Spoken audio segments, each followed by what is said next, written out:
სერგი გორგაძის შრომა მეტრული სქემების კლასიფიკაცია შეიცავს და რეალური რიტმის განხილვას არ ითვალისწინებს.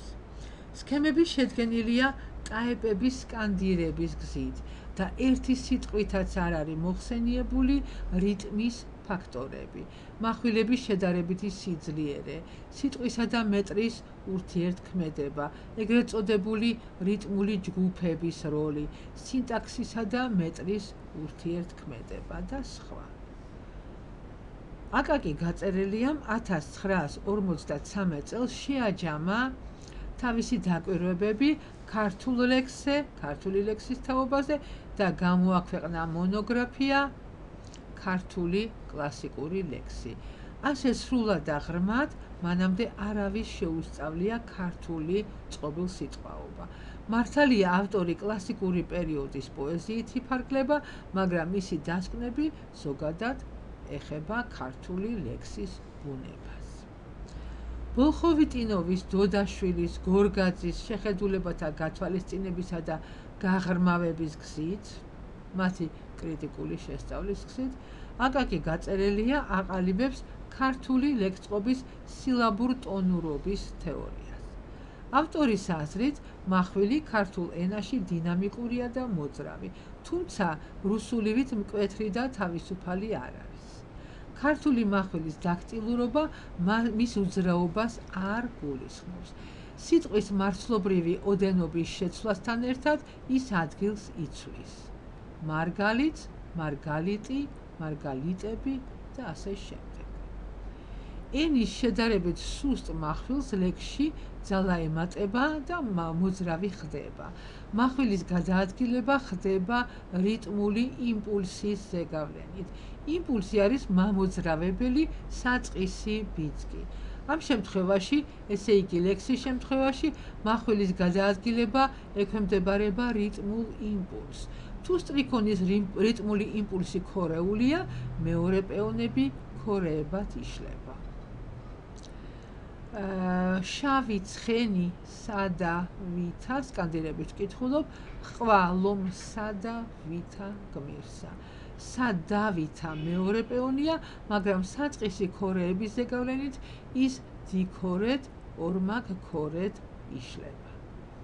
აკაკი გაწერელია საგანგებოდ აღნიშნავს, რომ ქართულ კლასიკურ ლექსში, სადაც სტრიქონი დასრულებული სინტაქსური ერთეულია, გადატანა ანჟამბემანი არ ხდება და ეს მოვლენა ჩვენში პირველად შემოაქვს ნიკოლოზ ბარათაშვილს. აკაკი გაწერელიას მონოგრაფიამ დიდი გავლენა მოახდინა ქართული ლექსცოდნეობის შემდგომ განვითარებაზე. ქართული ლექსის სილაბურ-ტონურობის თეორია გაბატონებულ თვალსაზრისად იქცა. ქართული ლექსწყობის პრობლემები კიდევ არაერთმა მკვლევარმა განიხილა. პავლე ინგოროყვამ თავისი უზარმაზარი მონოგრაფიის გიორგი მერჩულის მეორე ნაწილი ქართულ საგალობელთა ლექსწყობის საკითხებს მიუძღვნა. ავტორის აზრით, ჰიმნოგრაფიაში გავრცელებულია არა მხოლოდ 12 მარცვლიანი იამბიკური საზომი, არამედ საგალობელთა მარცვლედიც, სილაბური უკვეთელი ლექსი, რომელშიც მართალია ტროპართა შიგნით მეტრული კანონზომიერება არაა დაცული, მაგრამ ერთი და იმავე აგებულების ტროპართა განმეორება ხდება. გავრცელებულია აგრეთვე წყობილი სიტყვარიცხვედი, რომელშიც ტროპარები ერთმანეთის ანალოგიურია ტაეპთა რაოდენობის მიხედვით. ორივე მათგანი ძველ ქართული თავისუფალი ლექსია. პავლე ინგოროყვას აზრით, ძველ ქართული და მე-19 საუკუნის პოეზია სილაბურია. მე-20 საუკუნეში კი იწყება გადახრა სილაბურ-ტონურობისკენ.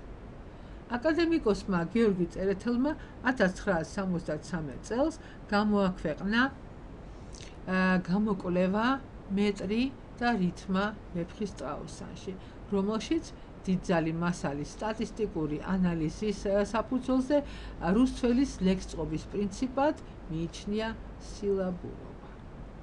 რუსთველური შაირი გიორგი წერეთლის აზრით ორგვარია: სიმეტრიული და ასიმეტრიული.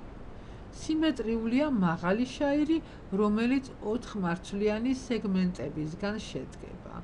4-4 4. ასიმეტრიულია დაბალი შაირი, რომელიც 3 და 5 მარცვლიანი სეგმენტებისგან შედგება.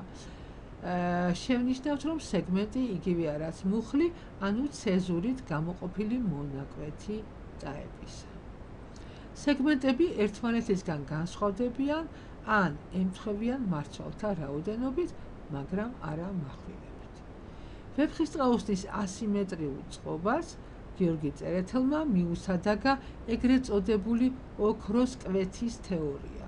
ოქროს კვეთის თეორიის მიხედვით დიდი რიტმული მონაკვეთი, ანუ 5 დაბალ შაირში, ისეთსავე მიმართებაშია მთელთან 8-თან, როგორც მცირე რიტმული მონაკვეთის სამმარცვლედი დიდთან 5-თან.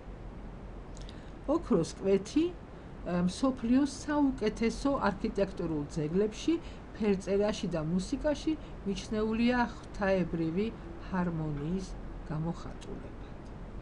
როგორც ვხედავთ, ქართული ლექსის ბუნების განსაზღვრა სილაბური და სილაბურ-ტონური თეორიების ურთიერთმონაცვლეობის ვითარებაში მიმდინარეობდა და კვლევა ამ მიმართულებით ისევ გრძელდება.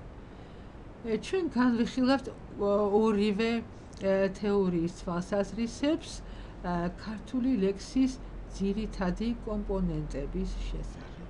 პირველი საკითხი, რომელიც იგნორირებულია სილაბური თეორიის მიერ და რომელიც არსებითია სილაბურ-ტონური თეორიისთვის, ეს არის მახვილის პრობლემა ქართულში.